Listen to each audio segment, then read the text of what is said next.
नमस्कार, स्वागत है आप सबका हमारे खास कार्यक्रम देश देशांतर में। मैं हूं कवीन सचान। देश देशांतर में आज हम बात करेंगे क्रिप्टो करेंसी की। दुनिया भर में क्रिप्टो करेंसी का चलन तेजी के साथ बढ़ता जा रहा है और अलग अलग क्रिप्टो करेंसी की कीमतें अपने उच्च शिखर को छू रही हैं। अब सवाल ये उठता है कि इस तेजी के साथ क्या भारत में भी क्रिप्टो करेंसी का चलन बढ़ सकता है या बढ़ रहा है, क्योंकि भारत सरकार क्रिप्टो करेंसी को लेकर संसद में उसने बयान दिया। वित्त मंत्री निर्मला सीतारमण ने साफ किया कि कुछ स्तरीय कमेटी ने सभी वर्चुअल करेंसी को भारत में बैन करने का सुझाव दिया है।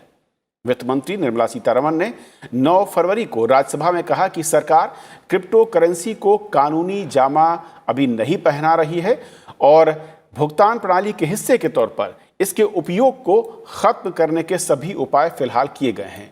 हालांकि सरकार की योजना इस पर एक विस्तृत रिपोर्ट आने के बाद एक विधेयक लाने की हो सकती है। हालांकि इसको लेकर जो आर्थिक मामलों के सचिव उनकी अध्यक्षता में एक उच्च स्तरीय इंटर मिनिस्ट्रियल कमेटी बनी थी और जिसने इसके खिलाफ प्रस्ताव की सिफारिशें की थी। लेकिन इससे पहले आपको याद होगा कि 2018 में आरबीआई ने एक सर्कुलर जारी कर क्रिप्टो करेंसी कारोबार को बैन किया था। हालांकि 4 मार्च 2020 में सुप्रीम कोर्ट ने इसे वर्चुअल करेंसी में को ट्रेड को मंजूरी दी थी, यानी उस रोक को हटा लिया था जिसके खिलाफ कुछ याचिकाकर्ता सुप्रीम कोर्ट पहुंचे थे। तो आज अपने कार्यक्रम में समझेंगे कि देश को क्रिप्टो करेंसी की जरूरत कितनी है, किस तरीके से है और दुनिया में बढ़ते इसके चलन और व्यापार में हिस्सेदारी के चलते हमें किस तरीके की क्रिप्टो करेंसी की जरूरत है और किस तरीके से इसे लीगल किया जा सकता है। सरकार के लिए क्या बेहतर विकल्प होंगे और क्या चुनौतियां हैं। हमारे साथ 3 खास मेहमान हैं। हलीम खान सर हमारे साथ हैं, former secretary department of investment public asset management government of India में रहे हैं। सर बहुत बहुत स्वागत है आपका। सोहेल मर्चेंट हमारे साथ हैं, सीईओ हैं पॉकेट बाइट्स और मेंबर हैं IAMAI से, आपका भी स्वागत है। और आदित्य सिंह हमारे साथ हैं जो क्रिप्टो करेंसी एनालिस्ट हैं, आपका स्वागत है आदित्य।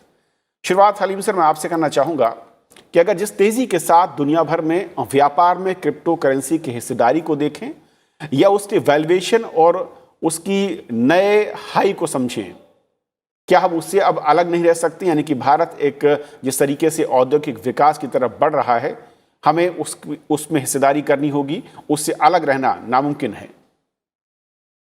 आपकी बात सही है कि दुनिया में क्रिप्टो करेंसी का चलन काफ़ी तेज़ी से बढ़ा है, लेकिन ये भी आपको ध्यान में रखना पड़ेगा कि हिंदुस्तान ने जो कैपिटल कन्वर्टिबिलिटी के इश्यूज़ थे, वो फुल कैपिटल कन्वर्टिबिलिटी को अभी भी अडॉप्ट नहीं किया है। तो एक तो मेजर बॉटलनेक जो मुझे लगता है या जो रास्ते में आड़े आ सकता है वो ये है कि कैपिटल कन्वर्टिबिलिटी को लेके हमारे जो कंसेंसस है वो क्या इमर्ज होके आती है।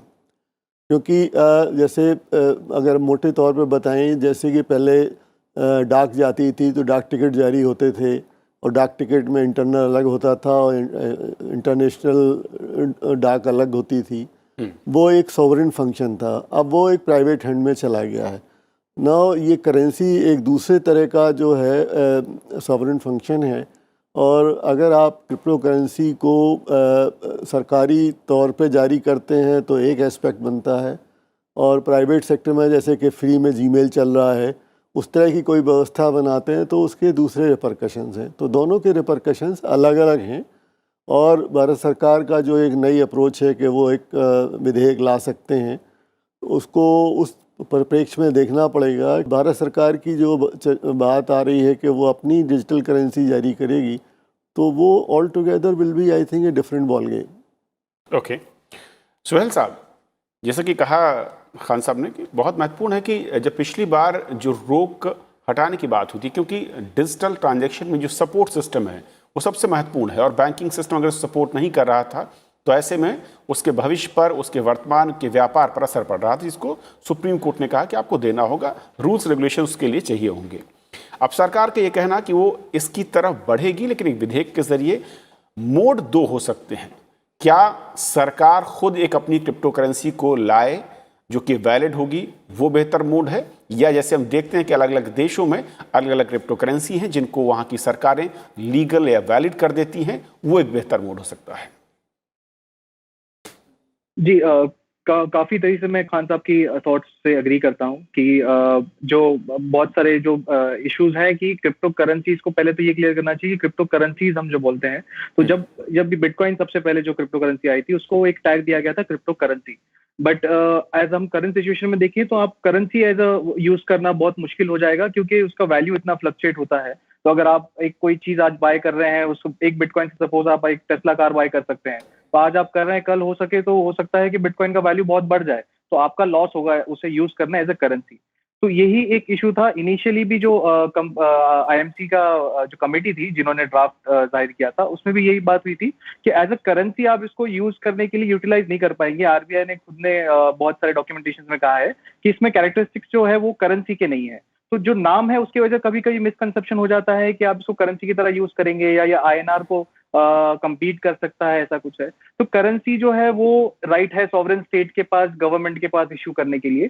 जो क्रिप्टो करेंसी करेंटली इंडिया में यूज हो रही है या ग्लोबली भी यूज हो रही है, पेमेंट्स के लिए बहुत कम यूज हो रही है।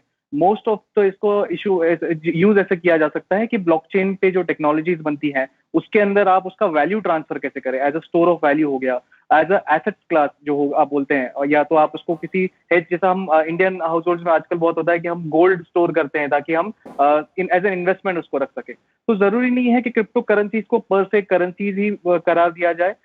जैसे कि मिस्टर सुभाष चंद्र गर्ग है जिन्होंने जो कमेटी रिपोर्ट जो हेड की थी, उन्होंने भी उसी अभी रिसेंटली एक इंटरव्यू में कहा है कि हमारा गवर्नमेंट का एम जो है, उसको एम सिर्फ ये है कि ये करेंसी एज अ कम्पीट ना करे आईएनआर के लिए, एज अ एसेट या as a freedom to trade या फ्रीडम टू राइट जब होता है यूजर्स का, तो दैट शुड बी फाइन कि एक सिटीजन को एक एसेट बाय करना है, स्पेक्यूलेट करना है या स्टोर करना है एज इन्वेस्टमेंट, तो उस पर आइडियली इशू नहीं होना चाहिए। So that is, I think, the right narrative.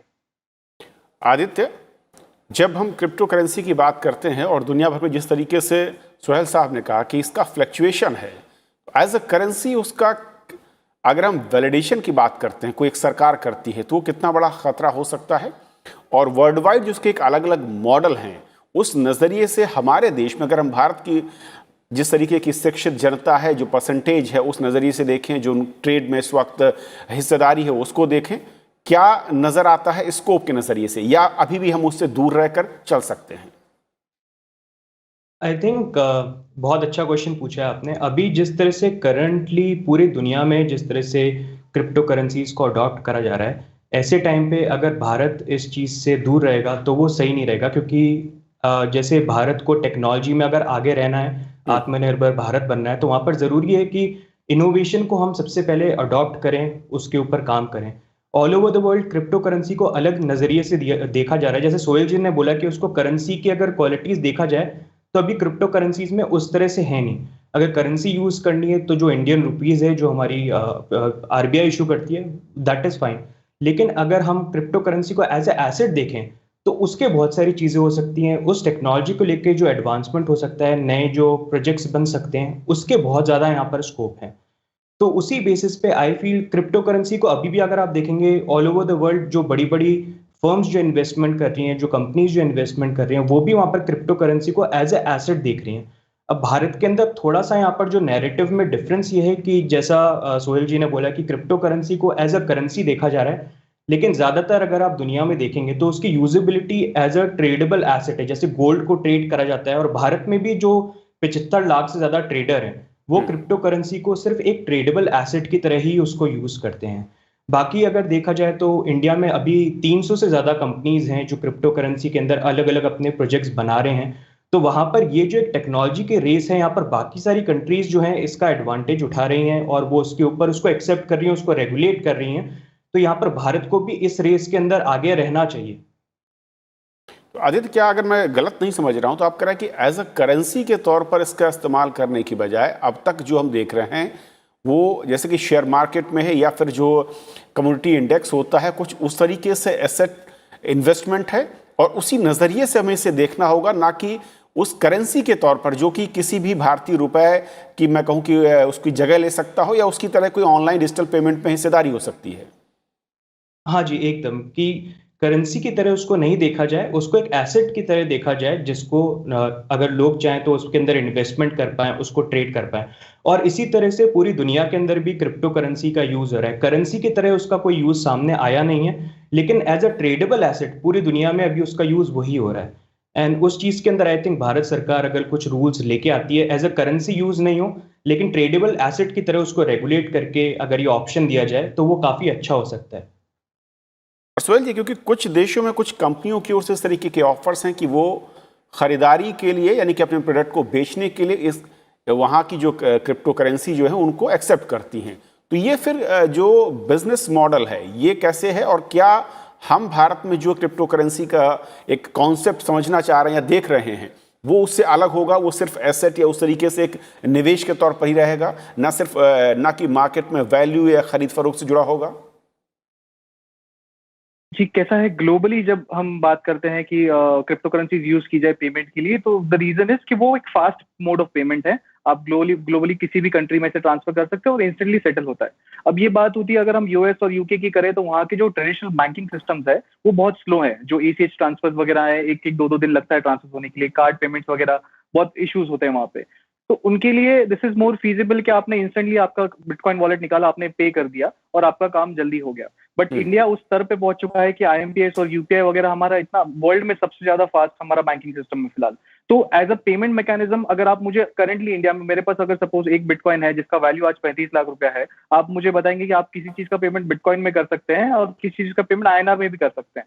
तो रादर मैं बिटकॉइन अगर देखता हूँ कि लॉन्ग टर्म में उसका प्राइस बढ़ेगा, तो मुझे पर्सनली ये डिस्करेजमेंट होगा कि मैं बिटकॉइन को स्टोर करके रखूं और मेरे पास जो आईएनआर है उससे मैं पेमेंट करूं। क्योंकि हो सकता है कि आज जो चीज मैं 35 लाख में ले रहा हूँ वो कल जाके बिटकॉइन का वैल्यू 50 लाख 60 लाख भी हो सकता है, तो मेरा आइडियली लॉस होगा उसे स्पेंड करने में। तो ये एक डिस्करेजमेंट हो सकता है अगर इसको हम एसेट की तरह देखें तो। करेंसी का यूजेज ऐसा है कि क्रॉस बॉर्डर जो पेमेंट्स है उसके लिए आप आइडियली बेनिफिशियल है, क्योंकि क्रॉस बॉर्डर इंडिया भी अभी उस स्तर पे नहीं पहुंचा है कि इंस्टेंटली सेटलमेंट हो सके। स्विफ्ट नेटवर्क वगैरह जो है 3-4 दिन उसको पेमेंट के लिए लगते हैं।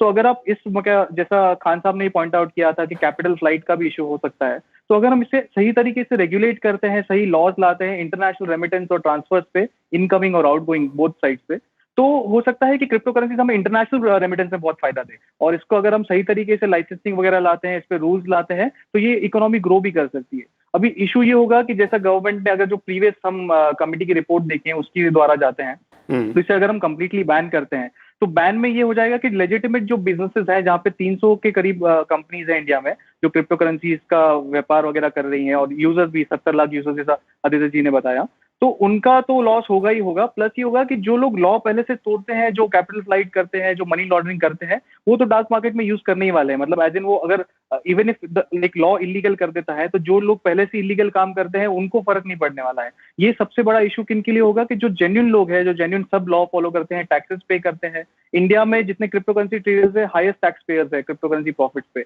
हर कंपनी जीएसटी वगैरह पे करती हैं। तो बैन करने से ये हो जाएगा कि मोस्ट ऑफ द मार्केट जो इलीगल, जो आपको रोकना है जो चीजें, वो इलीगल मार्केट में रह जाएंगी और मूव ऑन कर जाएंगी। और जो लेजिटिमेट बिजनेस है जहां से गवर्नमेंट को टैक्सेस मिल सकते हैं, कंपनीज बढ़ सकती है, इंडिया एक बड़ी इकोनॉमी बन सकती है, वो सब रिस्ट्रिक्ट हो जाएंगी।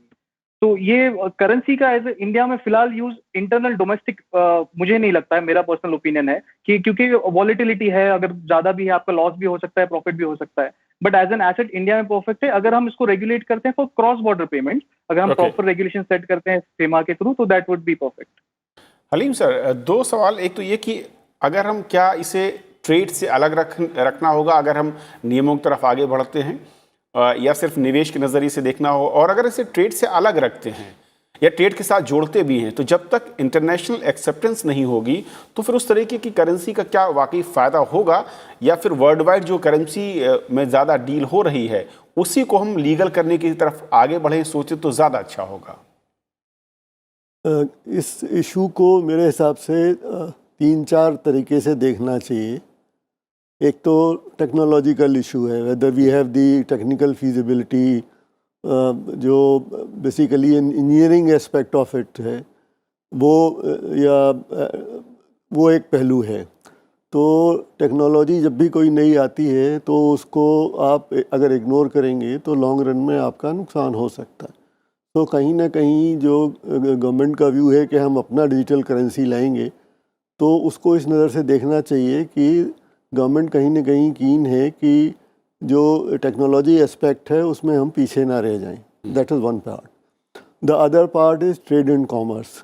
नाउ ट्रेड एंड कॉमर्स का जो जैसे पेमेंट सिस्टम के फॉर्म में आप कह सकते हैं तो उसमें बेसिकली आप एक मोटा सा एग्जांपल ले लें, जैसे कि आप क्रेडिट कार्ड इस्तेमाल करते हैं, आप कुछ बोनस पॉइंट्स मिलते हैं, उस बोनस पॉइंट से आप बहुत सारी चीज़ें खरीद सकते हैं। तो एक वो aspect of trade and commerce है। और अगर उस नज़रिए से हम बिटकॉइन को देखेंगे तो शायद उतना it may not be a very undesirable thing to go ahead. तीसरा पार्ट होता है जो लीगल एस्पेक्ट होता है, और जो एक सॉवरेन फंक्शन है गवर्नमेंट का, तो वो किस हद तक आप जो है अपने जो सॉवरेन फंक्शन को पास ऑन करना चाहते हैं, जैसे कि आपने डाक टिकटों के मामले में कर दिया, तो वो एक ऐसा इशू है जिसके बहुत सारे रिपरकशन हैं। जैसे आपने देखा होगा इधर बहुत सारे मामलों में जो मैसेजिंग हो रही थी उसको लेकर गवर्नमेंट ने कुछ रेगुलेशंस और डिसीजंस लिए हैं ताकि जो फ्री मैसेजिंग है उसका मिसयूज़ ना हो सके। तो इसी तरीके से करेंसी के मामले में भी यही है कि जब अगर करेंसी फ्री फॉर ऑल हो जाएगी तो क्या हमारी जो रेगुलेटरी अरेंजमेंट्स हैं, हमारी जो वल्नरेबिलिटीज़ हैं, हमारी जो करेंसी की वल्नरेबिलिटीज़ हैं और सिक्योरिटी की वल्नरेबिलिटीज़ हैं इंटरनल एंड एक्सटर्नल, तो इन सब को देखते हुए आई थिंक गवर्नमेंट एक व्यू लेगी। So we don't want to lose कि हम टेक्नोलॉजी से दूर हो जाएं, बट उस टेक्नोलॉजी का जो मिसयूज़ हो सकता है और जो फ़ायदे हो सकते हैं उनमें क्या ट्रेड ऑफ है। अगर गवर्नमेंट को लगता है कि भाई ट्रेड एंड कॉमर्स हमारा इस वजह से अब सफ़र कर रहा है कि हमने डिजिटल करेंसी को में रोक लगाई हुई है, then there will be a one view. But अगर गवर्नमेंट को लगता है कि डिजिटल करेंसी से ट्रेड एंड कॉमर्स पे जो अफेक्ट है वो बहुत इंक्रीमेंटली बहुत कम है at this stage of time और उसके मिसयूज़ के चांसेस ज़्यादा हैं, तो मुझे लगता है कि government will take another view. तो ये इसको दोनों तीनों तरफ से देखना पड़ेगा, whether we want to develop that technological competency, whether we want to have that type of trade and commerce issues, and whether we are willing to give as much importance to the security aspect. तो ये तीनों को issue को देखने के बाद ही मुझे लगता है कि जो अभी तक का जो समझ में आता है वो यही है कि लार्जर व्यू यही है कि though it will affect some of the investors, then I think it is better to be cautious. Aditya, पहली चीज़ तो ये कि जब हम किसी भी क्रिप्टो करेंसी को कोई भी देश में, जिन देशों में ये लीगल मानी जा रही है, क्या वहाँ पर भी भारत की तरह अगर हम जो रुपया इस्तेमाल करते हैं उसकी सिक्योरिटी की जिम्मेदारी आरबीआई देता है, यानी कि वैल्यूएशन को लेकर, क्या उसी तरीके के नॉर्म्स वहाँ पर भी लागू होते हैं या वो उससे अलग है, सिर्फ एक सपोर्ट सिस्टम जो फाइनेंशियल सपोर्ट सिस्टम है उसके साथ उसको जोड़ा जाता है? और दूसरा ये कि अगर ये ट्रेड में इतना ज़्यादा महत्वपूर्ण नहीं है इस वक्त दुनिया भर में, तो इसके रेट या इसके दाम में इतना ज़्यादा फ्लक्चुएशन क्यों होता है? बहुत अच्छा क्वेश्चन है सर। अगर देखा जाए दुनिया के अंदर मतलब यूएस के अंदर और बाकी कंट्रीज में, तो उसके लिए अभी भी, क्योंकि क्रिप्टो करेंसी एक बहुत नया एसेट है और इसको रेगुलेट करने के लिए कोई ऐसे रूल्स बनाना इतना आसान नहीं है कि उसको कैसे रेगुलेट करा जाए। तो हर कंट्री जो है अपनी तरफ से कोशिश कर रही है। जैसे अगर हम यूएसए का एग्जांपल लेते हैं तो वहाँ पर एसईसी डिपार्टमेंट है जो काफ़ी क्रिप्टो करेंसीज के अंदर देख रहा है, और ऐसे लाइसेंसेस के लिए और भी डिपार्टमेंट हैं जो धीरे धीरे बनाए जा रहे हैं, जो वो क्रिप्टो करेंसी को लेके धीरे धीरे अपने जो रेगुलेशंस हैं उसको बिल्ड कर रहे हैं। लेकिन जैसा मैंने आपको बताया कि एसेट क्लास बिल्कुल ही एक नया है, तो इसको लेके रेगुलेशन करने के लिए इनिशियली जो प्रॉब्लम है वो अभी काफ़ी हर कंट्री के अंदर किसी ना किसी लेवल पे आ रही है।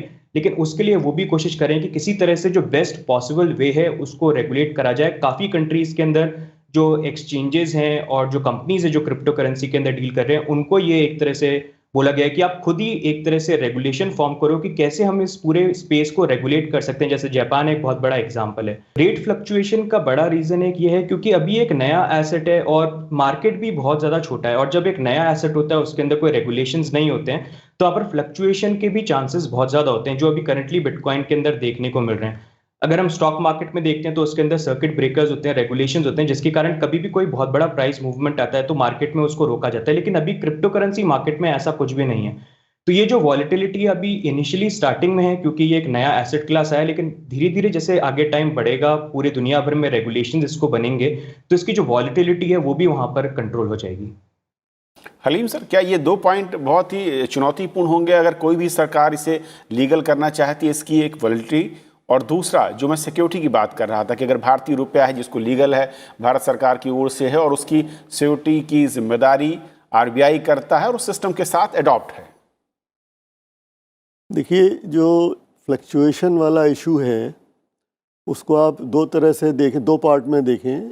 जैसे इंडियन रुपी है, आप इंडिया में उसको ट्रेड करते हैं तो नॉर्थ से साउथ और ईस्ट से वेस्ट कहीं भी जाएं उसकी वैल्यू में कोई चेंज नहीं होता। बट जब आप दूसरे कंट्री में जाते हैं तो वो फ्लक्चुएट होता रहता है, और जो फॉरेक्स मार्केट है वो सारा इसी पे बेस करता है। तो जब आप इंटरनेशनल डिजिटल करेंसी की बात करेंगे, बिकॉज डिजिटल करेंसी में बॉर्डर्स का कोई मतलब नहीं रह जाता है, तो जब वो इंटरनेशनल एस्पेक्ट में जाते हैं तो आप वो देखेंगे कि आप उसमें जो फॉरेक्स के वोलेटिलिटी के इश्यूज़ हैं वो ऑटोमेटिकली बिल्ट इन हो जाते हैं। अब इस पर भी डिपेंड करेगा, मान लीजिए एक्स कंट्री में डिमांड ज़्यादा हो जाती है और तो नेचुरली वहाँ पे फ्लक्चुएशंस का असर दूसरे कंट्रीज़ पे भी पड़ेगा।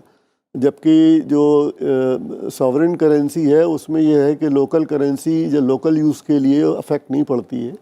और सो बेसिकली ये करेंसी लेवल पे ग्लोबलाइजेशन का एक इशू है। और हालांकि बहुत जापान को छोड़ के आई डोंट रिकॉल कि देयर आर मेनी कंट्री जो बड़ा इसको होलसेल प्रमोट कर रहे हों। Everybody is trying to figure out how the devil is going to play out. So some are more cautious, some are less cautious, some are experimenting.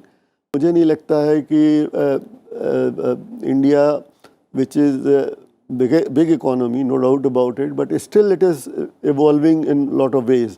तो मुझे नहीं लगता कि बहुत ज़बरदस्त कोई बहुत ऐसी चीज़ है कि जिसके लेके हमें बहुत ज़्यादा ये लगना चाहिए कि अगर हम पेमेंट डिजिटल करेंसी में नहीं कर रहे हैं या अपनी जो असेट्स को तरह उसको नहीं ट्रीट कर रहे हैं, तो इससे we are going to lose much of it. So long as we are confident that we are mastering the blockchain technology, that is mean the engineering part of it. Right sir.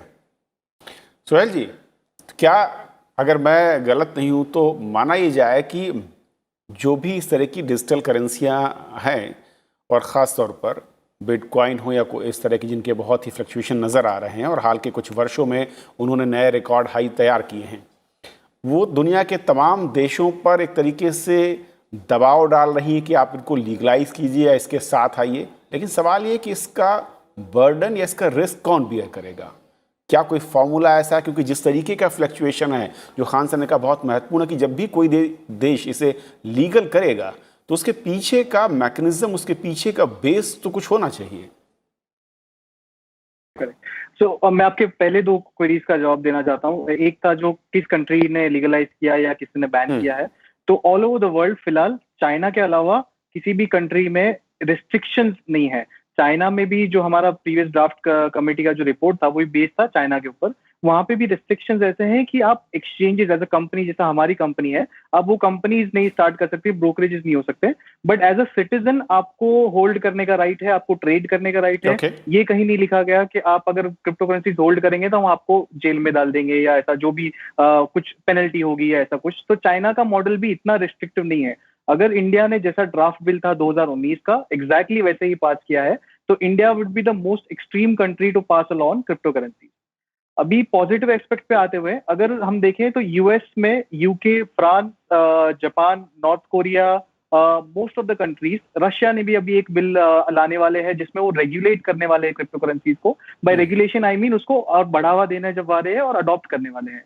सो अगर किसी भी country को इसको adopt करना है तो at the best they need to do is, जैसा हम स्टॉक मार्केट में या म्यूचुअल फंड से फॉलो करते हैं, आपको बेसिक केवाईसी करना है यूजर्स का, आपको मनी लॉन्ड्रिंग लॉस फॉलो करने हैं और सर्टन अमाउंट ऑफ कंप्लायंस वगैरह है जो एक्सचेंज जो यूजुअल ब्रोकर्स को या इसके लिए होता है, अगर आप उतना भी लागू करते हैं जो करंट मार्केट में अवेलेबल है, that is more than enough to make sure that the industry survives and grows. इसमें अगर आपका अभी जैसा हमारी एक्सचेंजेस ने भी, हमारे 4 साल से हमारा एक्सचेंज है और भी बहुत सारे एक्सचेंजेस है, हमने बहुत सारे लॉ एनफोर्समेंट एजेंसीज को हेल्प किया है अगर कहीं भी कुछ भी इशू आता है, कहीं कोई स्कैम होता है, कुछ होता है, तो due to it being a crypto currency, due to it being on a blockchain, it is more easier to track than cash. तो अगर कहीं पे कोई इशू कैश में होता है तो वो आपका बहुत मुश्किल है ट्रैक करना, एज आपने एक बैग कहीं पे कैश का ट्रांसफर होता है तो उसका कुछ ट्रेस नहीं है। एटलीस्ट क्रिप्टो करेंसीज में there is something on the blockchain part.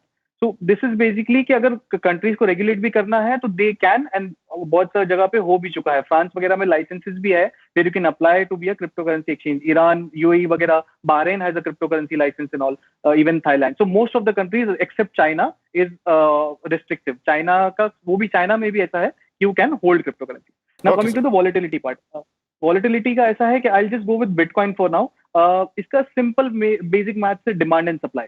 सो वैसे पहले कैसा था 2016, 15, 14 में जो था, जब इनिशियली नए नए लोग जो टेक वाले स्पेसिफिक थे वो इसमें डील कर रहे थे, वो थोड़ा लिमिटेड था, ज्यादा लोगों को पता नहीं था। और जैसे ही लोगों का बढ़ता गया, इसमें इंटरेस्ट बढ़ता गया, डिमांड बढ़ता गया, वैसा इसका प्राइसेस बढ़ता गया। अब प्रॉब्लम ये है कि जो हमारे नेशनल करेंसीज होते हैं, पहले वो गोल्ड बैक हुआ करते थे। अभी करंटली ऐसा है कि आरबीआई को या गवर्नमेंट को जितना पैसा उनको प्रिंट करना है वो कर सकते हैं, there is no restriction to that. But in bitcoin ऐसा है कि सर्टेन अमाउंट ऑफ रिस्ट्रिक्शन है कि at the end 21 million bitcoin ही आखिर में होने वाले हैं। तो जो आपका सप्लाई जो है वो लिमिटेड है, और हर साल एक certain amount of bitcoin he newly generate होते हैं। तो अभी जैसा डिमांड बढ़ रहा है, सप्लाई आपका उतना ही है, और सप्लाई हर 4 साल में कम होता जाता है, हाफ होता जाता है। तो इसी रीजन से नॉर्मल डिमांड एंड सप्लाई की वजह से ये वॉलेटिलिटी और प्राइस मूवमेंट आता है।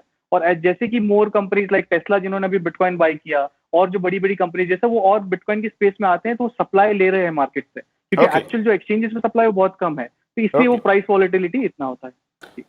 चलिए, लेकिन सुहेल साहब, महत्वपूर्ण यही है कि क्या इसके बिना फिलहाल आगे नहीं बढ़ा जा सकता, और दूसरा ये कि जब हम इसे लीगल करने की बात करते हैं तो उसकी जिम्मेदारी क्या सरकार या जो फाइनेंस सिस्टम है वो लेगा? बैन करना एक अलग चीज़ है और उसको चलने देना वो भी अलग है, लेकिन उसके साथ साथ जब लीगल करने की बात करते हैं, लेकिन आप वैध कर रहे हैं, मान्यता दे रहे हैं, तो उसके साथ कहीं ना कहीं सरकार और सिस्टम की जिम्मेदारी बन जाती है। बहुत बहुत शुक्रिया आप तीनों मेहमानों का हमारे साथ इस महत्वपूर्ण चर्चा में जुड़ने के लिए, और क्रिप्टो करेंसी के तमाम एस्पेक्ट, उसकी चुनौतियाँ क्या है, उसका रास्ता क्या है और भविष्य क्या है, इसको समझाने के लिए। आज फिलहाल इतना ही। नमस्कार।